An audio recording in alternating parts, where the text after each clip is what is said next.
Okay, as long as we're here, let's talk about the other free agent signings and deals and such so far.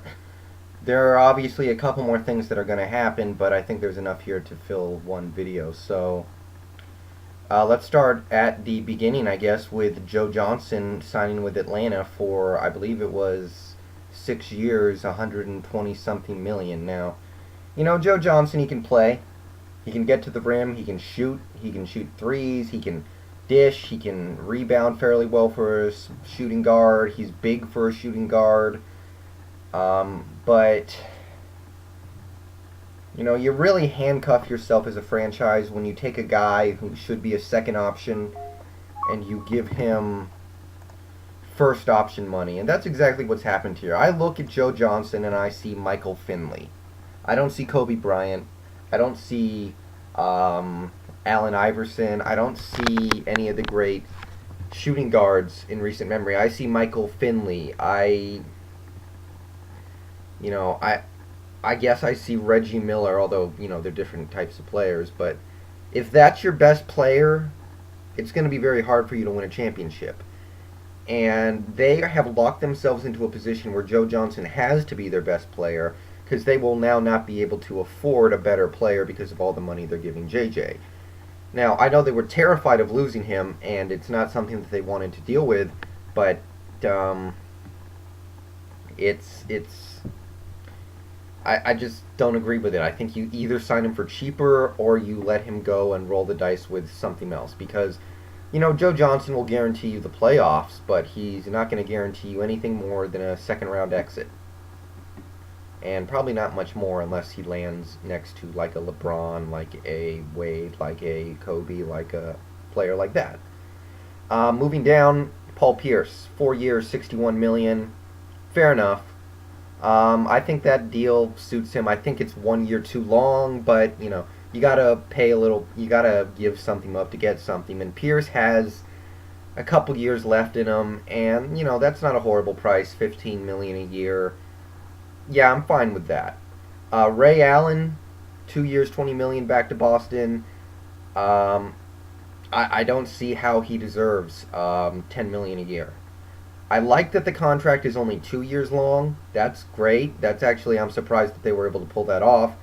But the fact that they're paying him 10 million a year is to me far too high. At this point of his career, the only thing Ray Allen can really do is shoot. Shoots jumpers, shoots threes, shoots free throws. And he's losing that. At least he's losing the ability to shoot threes and jumpers to some extent. It could go any second. We saw it in the finals. He had 6 bad games. He had one good game, and the other 6 were crap. Throughout the playoffs, he was very inconsistent. He's typically an inconsistent player because that's the nature of three-point shooters, but we see it going away. And every now and then, he goes into a slump, and we think to ourselves, he's done. And he keeps coming back, but one day he's going to be gone and he's not going to come back. And to me, that could happen next year very easily, and that Boston's stuck paying him 10 million a year next year and the year after. So, not a fan of that. Although only 2 years, that's actually surprisingly reasonable. Carlos Boozer, Chicago, picked the Bulls, 5 years, 80 million. I like this one. It's a good price. I thought Carlos Boozer was going to get the max. I don't necessarily believe he's going to get the max. Or rather, I don't necessarily believe he deserves the max. But when you're a big man who can score 20 a game and grab 10 rebounds a game on average, you're a max player in this league. So for Chicago to get Boozer at 16 million a year is probably a discount. So I love that. It fills a hole. Now Joakim Noah doesn't have to be a low post player because that's really not his game. Now he can just focus on defending and rebounding instead of scoring because Boozer can do that now. My problem with Boozer, not a great defender, and he's too short to be a everyday power forward in this league. But the positives with him certainly outweigh the negatives, and I think this was a great deal for Chicago. Not a bad runner-up prize for them. I think they're in shape now to make a solid playoff run in the very near future. Dirk Nowitzki re-signs with Dallas. I think it was 4 years, 80 million. He won't be a max player by the time that contract runs out, but when it's a guy like Dirk, you do whatever you got to do to keep him. So I'm good with it. I think it was 4 years, 80 million. Like I said, he does something no other player in the league can do. He gives you something that you can't get anywhere else, and that's worth paying all that money. So, yeah, it's fair to say that he's getting older, but he's still a borderline superstar, and I thought it was fair, especially to a guy like Mark Cuban who's able to pay anything. Brendan Haywood, Dallas, stays with the Mavericks. 6 years, 55 million. I like it. I like Haywood. Very good defender, can score a little bit. Little bit of a better shooter and scorer than Dampier ever was. I like Haywood. Now that contract's long. He's going to be washed up before that contract is up, and then Dallas has to deal with his, $9 million corpse on their payroll in, 4 or 5 years. But until then, he's worth the 9 million in my opinion, especially in this league. So I like that.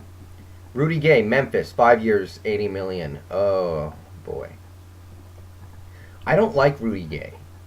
Coming out of college, I heard how good his defense was, and apparently his defense sucks.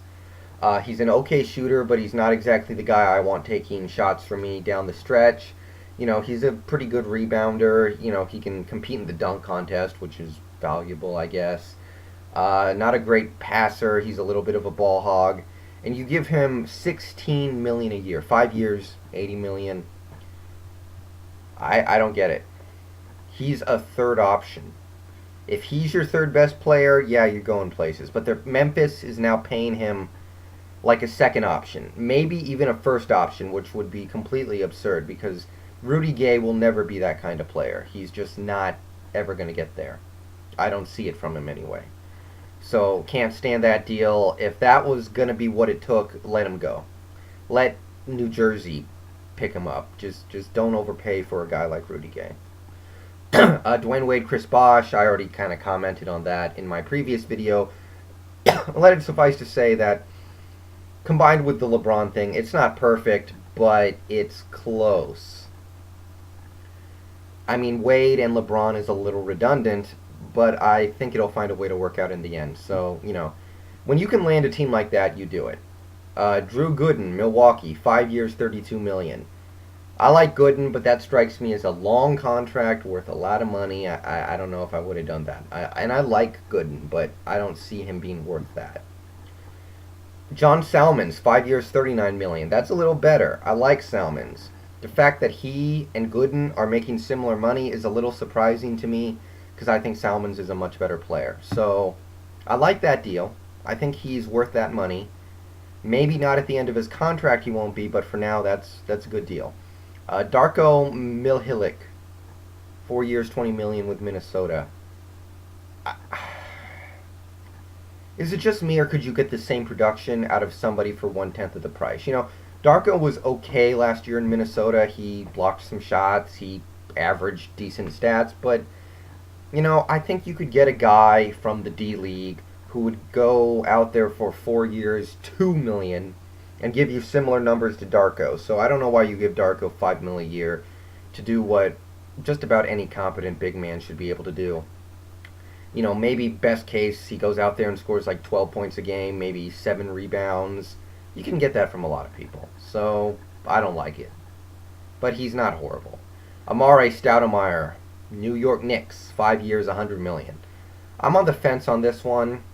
I don't think Amare is a max player, but at least it gets the Knicks a little hyped up now. Now they might actually have something going there with Gallinari, who I do like a little bit. I like Gallinari. I think he can become a really good shooter in this league, but at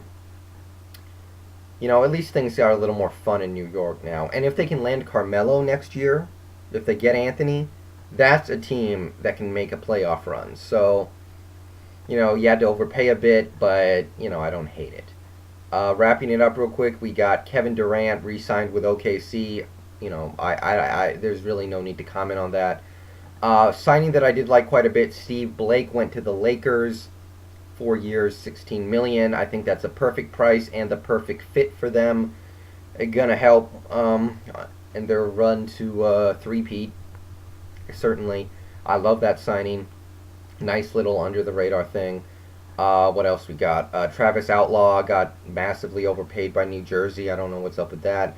Chris Duhon signed with Orlando, 4 years, 15 million.